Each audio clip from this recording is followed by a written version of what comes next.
Yes, ఒకవైపు దేశవ్యాప్తంగా Allu Arjun episode సంచలనం రేపుతుంది. ఈ లోపే ఇదంతా కూడా రాజకీయ రంగు పూసుకుందని చెప్పుకోవచ్చు. దీనిపైన మనతో పాటు మాట్లాడడానికి టీపీసీసీ చీఫ్ మహేష్ కుమార్ గౌడ్. ఎందుకు ఒక చావుతో రాజకీయం ఎందుకు చేస్తుంది మీ ప్రభుత్వం అని ప్రతిపక్షాలు ప్రశ్నిస్తున్నాయి, ఏం చెప్తారు? ఇదే ప్రతిపక్షాలకి మే ద్వారానే సూటిగా అడుగుతా ఉన్నాను. అల్లు అర్జున్ ఎపిసోడ్ అనేది అనుకోకుండా జరిగిన సంఘటన, ప్రమాదవశాత్తు జరిగిన సంఘటన. దీంట్లో అసలు దోషులు నిర్వాహకులు. ఒక సినిమా యాక్టర్ని, కథానాయకుని సినిమా తట్ట పిలిచేటప్పుడు తగు చర్యలు తీసుకోకుండా, తగు జాగ్రత్తలు తీసుకోకుండా పిలవడం వల్ల ఒక నిండు మహిళ ప్రాణం కోల్పోయింది. ఒక 9 ఏళ్ల బాలుడు ప్రాణాలతో కొట్టుమిటాడుతూ ఉన్నాడు. ఇది బాధాకరమైన సంఘటన. దీంట్లో పోలీసు చట్టం వారి పని వారు చేసుకుంటూ పోతుంది. దీని నుంచి రాజకీయ లబ్ధి పొందాలని ఆ మరుసటి నుంచి పాపం కొత్త బిచ్చాలలాగా పొద్దురగడన్నట్టు BJP party, BRS party Allu Arjun episode తీసుకొని కాంగ్రెస్ పార్టీని బదనాం చేసే ప్రయత్నం చేస్తూ ఉంది. మీ ద్వారా నేను తెలంగాణ ప్రజలకు చెప్తా ఉన్నాను, 72 నుంచి ఈనాటి వరకు చిత్రసీమ అభివృద్ధికి, మద్రాస్కి పరిమితమైన తెలుగు చిత్రసీమను హైదరాబాద్ తీసుకురావడానికి కాంగ్రెస్ ముఖ్యమంత్రులైన వెంగళరావు, చెన్నారెడ్డి గారే కారణము. ఆ తర్వాత ఎన్టీ రామారావు, విజయభాస్కర్ రెడ్డి కారణము. కాంగ్రెస్ వల్లే తెలంగాణలో తెలుగు చిత్రసీమ స్థిరపడింది. ఆనాడు మేటి కథానాయకులు, మా అభిమాన నాయకులు అంటే ఎన్టీ రామారావు గారు, కృష్ణ గారు, శోభన్ బాబు గారు, అక్కినేని నాగేశ్వరరావు గారు మద్రాసు నుంచి మకాం మార్చి హైదరాబాద్ రావడానికి కారకం ఎవరి ప్రోద్బలం వల్ల, ఎవరి ప్రోత్సాహం వల్ల? చెన్నారెడ్డి గారు, చెన్నారెడ్డి గారు, వెంగళరావు గారు, వారి ప్రోత్సాహం వల్ల ఇక్కడికి వచ్చింది. ఆనాటి నుండి ఈనాటి వరకు కూడా తెలుగు చిత్రసీమని గుండె కత్తుకొని నడుస్తుంది కాంగ్రెస్ పార్టీ. వీళ్ళు ఎక్కడున్నారు? బీఆర్ఎస్ పార్టీ ఎక్కడుంది? అప్పుడు బీజేపీ మాట్లాడుతున్న బీజేపీ బండి సంజయ్ గారు ఎక్కడున్నారు?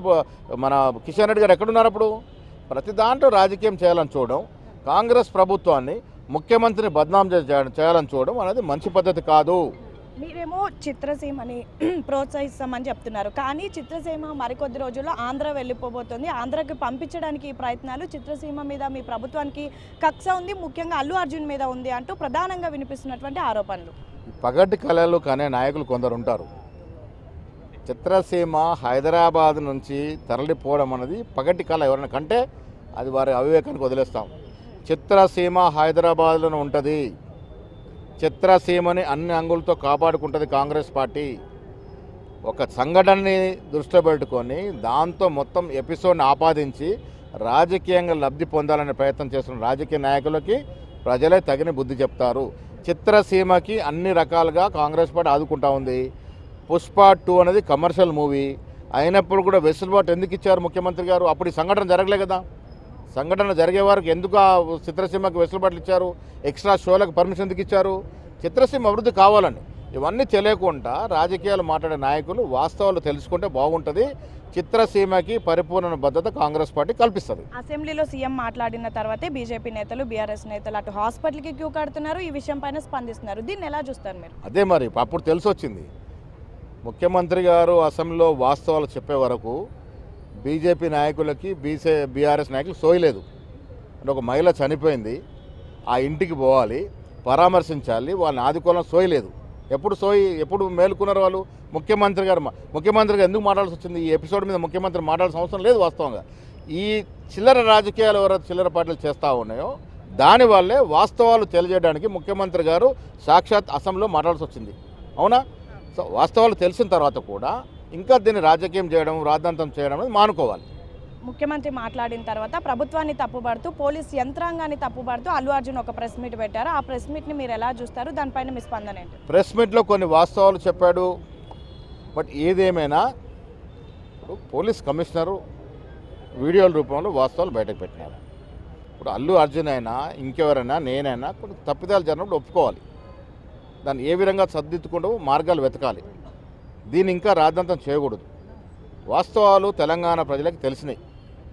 ఏది ఏమైనా ఇప్పటికి కూడా మళ్ళీ చెప్పేది ఏంటంటే ఒక బాధాకరమైన సంఘటన జరిగింది కాబట్టి దీనిలోంచి రాజకీయం లబ్ధి పొందాలని ప్రయత్నం చేయకూడదని మిగతా పార్టీల వారికి హితో పలుకుతా ఉన్నారు. నిన్న కొంతమందిని ప్రొవోక్ చేసి అల్లు అర్జున్ ఇంటి మీద దాడి చేశారు, వీళ్ళు వెనుకున్నటువంటి వాళ్ళు బీఆర్ఎస్ నేతలు అంటూ పెద్ద ఎత్తున సోషల్ మీడియాలో ప్రస్తుతం వైరల్ అవుతుంది. దీనిపైన కాంగ్రెస్ పార్టీని బదనాం చేయాలనుకున్న పార్టీలు ఇలాంటి చిల్లర వేషాలకు అరికట్టి తద్వారా కాంగ్రెస్ పార్టీని బదనాం చేయాలనో, కాంగ్రెస్ ప్రభుత్వాన్ని బదనాం చేయాలనో, ముఖ్యమంత్రి బదనాం చేయాలని ప్రయత్నం చేస్తే ప్రజలు ఇవన్నీ గ్రహిస్తూ ఉన్నారు. అల్లు అర్జున్ ఇంటి మీద దాడిని తీవ్రంగా ఖండిస్తూ ఉన్నాము. ముఖ్యమంత్రి గారు, సాక్షాత్ ముఖ్యమంత్రి గారే డీజీపీ గారికి ఆదేశాలు ఇచ్చి ఎవ్వరు దీంట్లో పాల్గొన్నా వదలకూడదని. అల్లు అర్జునే కాదు, రేపు ఎవరి మీద దాడి చేసినా, ఏ మతం వారు ఇంకో మతం వారి మీద దాడి చేసినా, ఏ కులం వారు ఇంకో కులం వారు దాడి చేసినా అది అనైతికమైతే ప్రభుత్వ పరంగా చర్యలు ఉంటాయి. శాంతి భద్రతల విషయంలో కాంగ్రెస్ పార్టీ ముఖ్యమంత్రి రేవంత్ రెడ్డి గారు ఎక్కడ కూడా కాంప్రమైజ్ కారు. చివరిగా కాసేపటి క్రితమే అల్లు అర్జున్ మామ కంచర్ల చంద్రశేఖర్ రెడ్డి వచ్చి దీపదాస్ ముంచెని కలవబోయారు, కలవకుండా నిరాకరించారు. ఎందుకు నిరాకరించడం జరగలేదు? చంద్రశేఖర్ రెడ్డి వచ్చిన సంగతి మాకు తెలియదు. మేము ప్రెస్ మీట్లో బిజీగా ఉన్నాం, అంబేద్కర్ ఎపిసోడ్ మాట్లాడుతూ ఉన్నాం. వారు వచ్చినారు, జనం బాగున్నారు, వెళ్ళిపోయినారు. నాకు మళ్ళీ ఫోన్ చేసినారు, నేను కలవడానికి వచ్చినాను, అక్కడ జనం బాగుండి వెళ్ళిపోయినాను, మళ్ళీ కలుద్దామని మాట చెప్పినాడు చంద్రశేఖర్ రెడ్డి గారు, కాంగ్రెస్ నాయకుడు. మళ్ళీ చెప్తా ఉన్నాను, అల్లు అర్జున్ మీద కోపము కక్ష అంటా ఉన్నారు. అల్లు అర్జున్ స్వయాన మామనే కాంగ్రెస్ నాయకుడు, నాకు చాలా మంచి మిత్రుడు చంద్రశేఖర్ రెడ్డి గారు, పాతకాల మిత్రుడు. మాకెందుకు కక్ష ఉంటుంది? చంద్రశేఖర్ రెడ్డి గారు ఫోన్ చేశారు, కలుద్దామనే మాట చెప్పడం జరిగింది. కలుసుకుంటాం, మాట్లాడుకుంటాం, ఏదైనా సమస్యలు ఉంటే పరిష్కరించుకుంటాం.